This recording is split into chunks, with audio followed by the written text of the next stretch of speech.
Welcome back to Larry's new wrestling podcast. As you can see the title up above my head, the World Wrestling Federation World's Heavyweight title. Welcome to episode number 4 of Larry's brand new, cutting edge, state of the art, none of the above. It's my show. Welcome to Larry's new wrestling podcast. Once again, we're going to be talking about all different types of wrestling subjects. We may even get off subjects. We may get into interviews eventually with celebrity WWE superstars, former superstars, independent wrestlers. Who knows what's going to happen? That was my weird attempt at a announcing voice. It didn't, no good. But I will improve on my skills, I swear, with every episode of Larry's new wrestling podcast. Now, once again, everybody, my name is Larry Lawrence. The name's so nice they named me twice. Once again, that's a cruel punishment for my parents, and I thank them forever for it. On top of it, I used to have an old gimmick called Little Larry, who's retired now. I am now fully 100% Larry Lawrence, because why not? That's all I have to say about that. That was a Forrest Gump moment. Anyways, Forrest Gump, great movie. See, we'll get off subject sometimes, folks, but Forrest Gump is one of the greatest movies of all time. Tom Hanks, I mean, come on, think about it. A stupid guy is a pimp all throughout the movie. I mean, who else but Robert Zemeckis, the guy who directed Back to the Future, one of the greatest trilogies of all time, everybody. Oh my goodness, I'm going off. I'm becoming a movie critic now from the 1980s and 90s. Anyways, no, this is a wrestling show, folks. This is Larry's new wrestling. Yes, I have to do that every time I say it. I'm sorry if it bothers you. Deal with it. That's another show, Deal or No Deal. I auditioned for it in Arkansas. For those in Arkansas, okay, that's enough. Enjoy Arkansas. Anyways, we had a president come from there. Little Rock, Arkansas. You talk about it in Forrest Gump in a funny way. Anyways, I'm going all over the place because that's what wrestling is all about, folks. It's up and down, left and right. It's midgets. It's divas. They don't use that word anymore. It's beautiful women. It's ugly women. It's ugly men. It's fat men. That's professional wrestling. Well, the old days. Now they're chiseled like specimens. Everyone has to look like an Adonis except for me. Anyways, for those who have the audio of this, I just flexed my non-muscle. There you go. Not the other muscle. Anyways, now it's a whole completely different show, folks. We're not making it like that type of show, like the Attitude Era show. No, this is straight talk, straight shoot from the hip. And what we're going to be doing today, and I have to focus back on subject, we are going to be talking about one of the most famous names in wrestling history since 1990 Survivor Series. Yes, if you don't know who the biggest name to come out of the Survivor Series 1990, you may not be really a true wrestling fan. But today we'll be talking about the one and only the Phenom, the Undertaker. Oh, yes! Paul Bearer, yes, was involved in that process. Believe it or not, Brother Love, Bruce Prichard, was his first manager. He brought him down to the ring.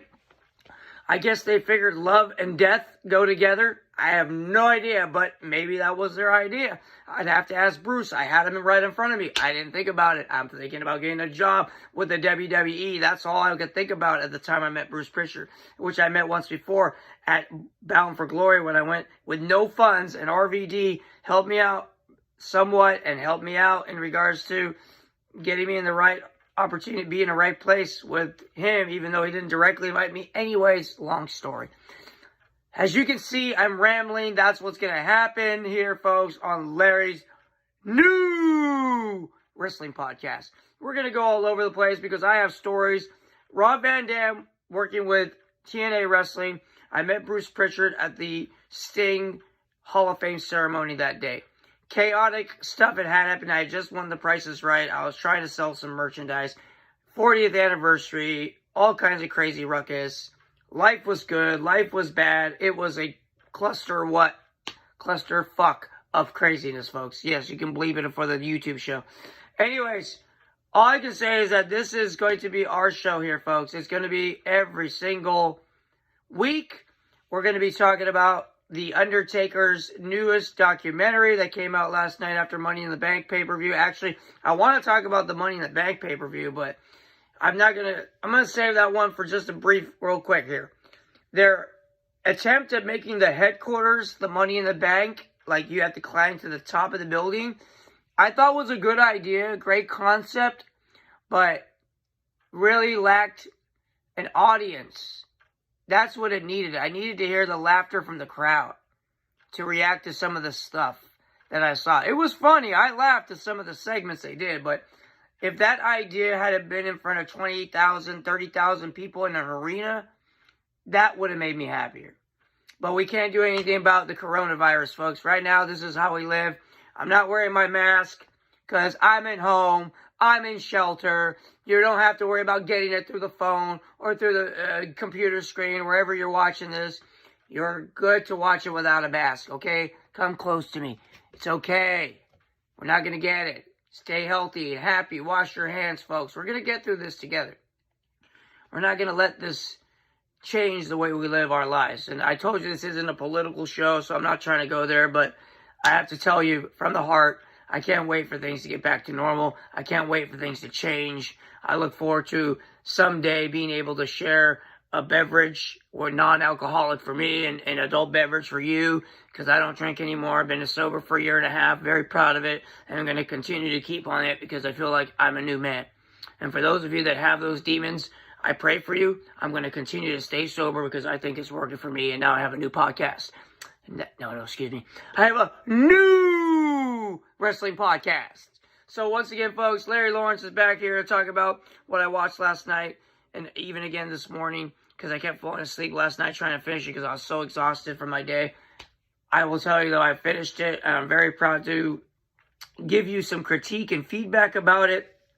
It's called The Undertaker Last Ride. I think Undertaker's Last Ride. Somewhere like that. Anyways, I can't stop the video to look it up, but I can tell you it has Undertaker and The Last Ride in the title. It's a documentary on WWE Network for $9.99. If you don't know that. I feel like when they were first starting, that's what they used to do all the time. They made it stuck in our head for $9.99. Okay. WWE Network, yes, less than $10, 1 penny less. You can get yourself some really a long archive history of wrestling, which is where I recommend you get it for. Because the old school is the best. That's my opinion. I'm not going to go cliche and go old school is new school once again. Okay? But I did it anyways. Sorry.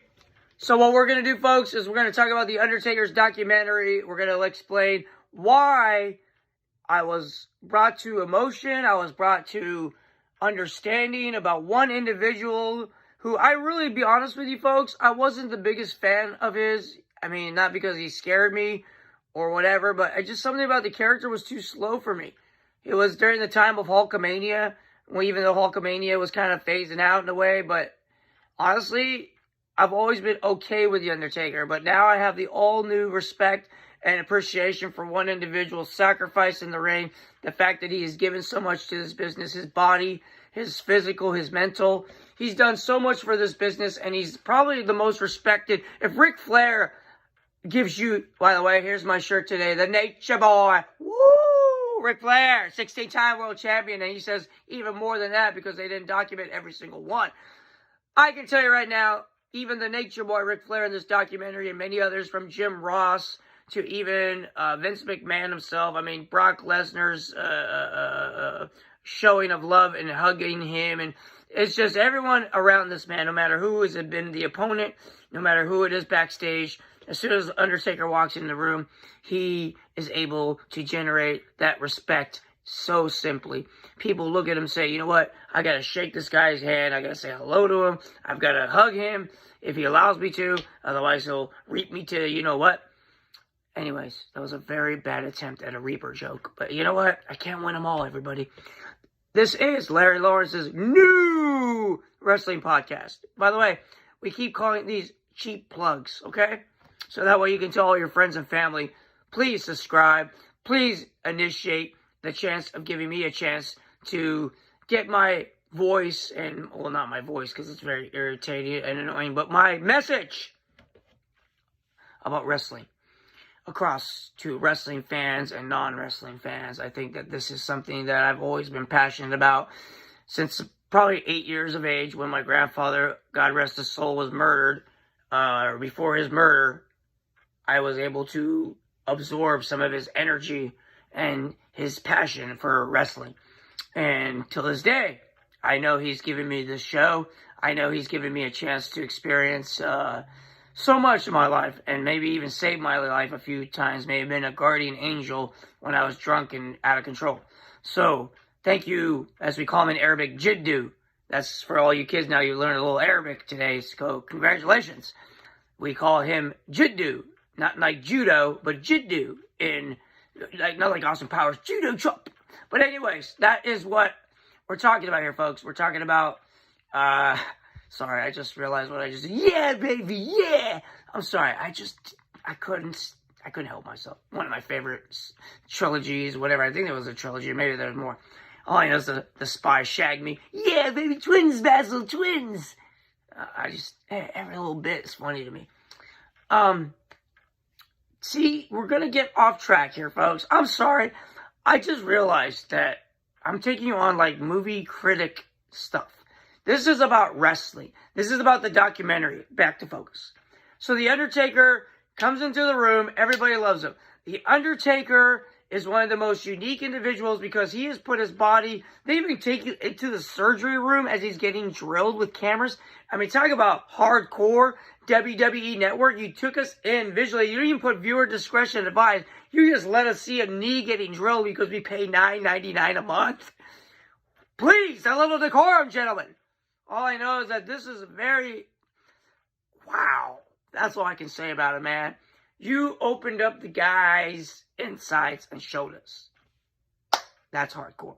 That put EC Dub to shame. I hate to say it, but hardcore was when the Undertaker led us into the surgery room to see his body getting repaired. This documentary gives you an understanding of what I've said on previous episodes. It's not fake. This is one of the most physically abusive, very mentally draining sports. It is a sport in the world, okay? With entertainment attached to it. If you realize, folks, that this is a genre, a different style of art, it's a ballet dance between two men, two women, a guy, girl even has done it, because now in the millennium, in this era of wrestling, guys and girls have wrestled. China broke the ground being a buff woman who wrestled guys, and it was accepted, and she wasn't like low wrestling accepted. She was legit kick your ass accepted, because she was buff as you know what. I didn't get the privilege of meeting her, but she had a lot of demons too, so God rest her soul. All I can tell you is that China broke the mold when it comes to a man and a woman. And it means socially accepted. In mainstream television, it'll be like, oh my God, a woman hitting a man. Well, a guy hits a woman, everyone goes, oh, but now the tables were turned and society said, well, cool. It's amazing. You could call that hypocritical, or you could call that we've progressed. We've advanced as a society, that women can kick men's ass and it's okay. If your husband beats you, hell, punch him back in the face. Wife, don't let him just do that shit. Kick him in the balls. I give you permission. Piece of shit putting your hands on a woman. What's wrong with you? Sorry, folks. I got sidetracked again. Welcome to Wrestling. I almost said my old show, which didn't. Never mind. Larry's new wrestling podcast.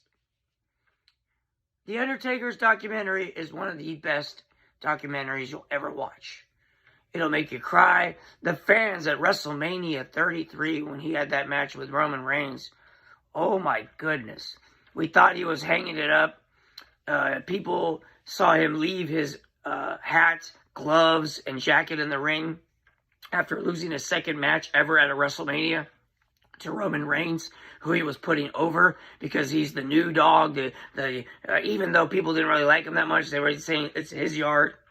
But God bless Roman Reigns for fighting and overcoming and surviving cancer twice, leukemia. And I tell you, man, even The Undertaker said he didn't like that match. and he didn't want to go out that way. That's why he just came back recently at this year's WrestleMania in a very interesting way. If you haven't seen it, it's called the Boneyard Match, and it was more of a scripted segment because of the fact of the Corona. I don't know how they would have done it had Corona not existed, but The Undertaker and AJ Styles put on a very good mini movie, like what they did with the absolute deletion thing. They made it into more of a cinematic wrestling match. And it's hard to explain, except for, and I'm going to tell you right now, it's hard to explain unless you actually take yourself into it. You have to invest your mental into, like, watching a movie. It's like when you're watching a movie, you have to always feel like, and see, we're going into a movie critique again. You always have to feel, I understand the message they're trying to put forth here. So he brought back actually my favorite character. If you want to talk about when I really got into The Undertaker, was the early 2000s when they did Limp Bizkit as Rollin', Rollin', Rollin'. I love the American Badass character. I think him as a biker Undertaker is cool. I really think that it was a good move because it gave us a different perspective of the dead man. So I would have even let it ride into the sunset, no pun intended, as that character and retire the dead man character. But everyone knows they love the dead man. The original Undertaker character, the one that came very slow to the ring at Survivor Series 90 with Brother Love, and eventually transitioned into Paul Bearer. And I can tell you that Paul Bearer and The Undertaker were a great matchup. And The Undertaker and Paul Bearer introduced his brother Kane, and then it transitioned into that segment, which they haven't even talked about yet. They just talked about his body deteriorating, because it's a 5-part series, if I didn't mention that, which I don't think I did. It's a 5-part series from what I understand. And I watched part 1, and I'll tell you, man, I can't wait for the rest. This is kind of like the 4th episode here. So I hope that you're looking forward to more episodes of Larry's new wrestling podcast. But I can tell you that we're trying our best to understand how one man, I guess in 5 chapters, put his heart, his mind, his body, his physical, and his mental for a business. He said he wanted to be a wrestler. He basically probably will introduce how he got into wrestling in future episodes, but I hope they document, I believe it was GWF on ESPN, and then eventually WCW, where he became really established as Mean Mark, but not established to the level of The Undertaker. But in WCW, Paul E. Dangerously basically managed him as Mean Mark. And folks, what you see as The Undertaker dwarfs probably his past gimmicks, because this one has stand the test of time. One character, literally Hulk Hogan, Ric Flair, all these guys have said, you know what, man, though their characters were great, The Undertaker's is legendary. To come from those guys, that's pretty crazy. That those individuals said, hey, The Undertaker's character is the name. That is homage, like you wouldn't believe it. That means the past is giving acknowledgement to the 90s generation star. 70s and 80s essentially said, in the 90s, this is the face of what this industry is all about. And that is such a huge, huge torch to pass to an individual. So it basically saying that all these people did not have the test of time. I mean, Undertaker, Bret Hart, Hulk Hogan, Ric Flair, the NWO, all this will be always top 5 to me. What these gentlemen did for the industry is what should be considered the top 5 of wrestling. Undertaker, Bret Hart, Hulk Hogan, Ric Flair, and the NWO. Those individuals always will be synonymous with what wrestling is about.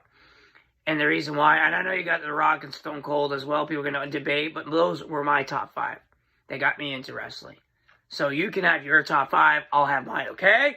This is my show. I get to choose who I think are the top 5, and essentially NWO, the group, Hall, Nash, and Hogan, would be the top 5 / I guess if you did that with Hogan again, and 3 more, that would be 1, Hogan, Ric Flair, sorry I'm bad at math, Hogan, Ric Flair, Undertaker, Bret Hart, that was 4, plus 3 would be 7. Well, Hogan's the same guy, both. Okay, Hogan crossed over twice. So essentially, those 6 individuals are what wrestling is all about. Hogan, Hall, Nash, Bret Hart, Undertaker, Flair. All those guys will be synonymous with what wrestling is today. Thank you. You can argue with me, get your own podcast, get your own show. Otherwise, go away. That's what my nephew tells me when he's mad back in the day. Go away. So, see, I told you folks, we're never ever going to be the same show every single time. This is my 4th show in a row. I haven't even come close to talking about this documentary. I'm going to continue now to go back on track. Documentary is great because you learn about why this gentleman even had people crying in the crowd when he was leaving that hat, gloves, and jacket in the ring. We thought that was it, but he made a comeback again at this year's WrestleMania with the Boneyard match. And I tell you right now, after watching this documentary, after learning more about The Undertaker, I'm looking forward to the next 4 episodes. What I think is, folks, you should subscribe to the network. You should watch everything I talk about. You should subscribe when these things go up. We're going to be going live soon. We're going to be not live as in, we might be doing these shows live too. We'll figure it out later. But please subscribe. Please keep watching. Realize that The Undertaker is the phenom. He's the one that brought so much emotion out of us by just his physical being of sacrifice and giving his body, giving himself to the business. So many people respect him. Please respect him and give this business a chance. Again, please. I sound like Trump again. We're not going to make the WWE great again. We're not going to make AEW great again because it just barely started. Let's just make wrestling great. What do you say? Let's, as fans, let's get it back to where we get what we want as fans. What we get as the universe, as he calls it. We want to be heard. We want to be felt. Don't get weird on me now. It sounded kinky, I know. We want to be able to get our wrestling to the way we want it, where it was 80s cartoony and also 80s serious with the NWA, 90s D-Generation X, 90s New Generation, 90s NWO, early 2000s Ruthless Aggression. After that, kind of went, okay? That's my opinion of wrestling in this lifetime. Once Vince McMahon took it to the level that he did, that's when wrestling was great. 85 and all that, up to the early 2000s. That is the era of wrestling to me that as a fan, I can never touch. Where John Cena came out as the Doctor of Thugonomics, where you have Triple H, the gang, spitting, and I'm sitting in front of my TV doing this, getting it, and doing my little makeshift spit, like that. You know what? I did it. I don't care. No water necessary. I did it. Why? Because I was into the show. Because I was into what I was watching. Because I was into making myself feel like I was a wrestler in the world wrestling. I used to cut out these binder papers.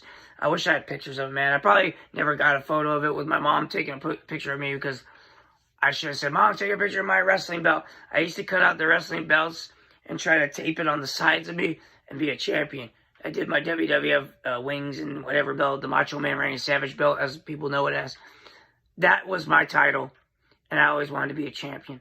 Kind of like you see these old documentary things about the wrestlers that made it. Well, I had the opportunity to be Sheik Hassan. I had the opportunity to manage some of the greatest names in wrestling, and I'm always blessed to know that it happened. And those individuals know who they are, and thank you for allowing me to produce your stand-up comedy. Oh, thank you for allowing me to manage you. Thank you for allowing me to, even on an independent circuit or independent comedy shows, to allow me to work with you.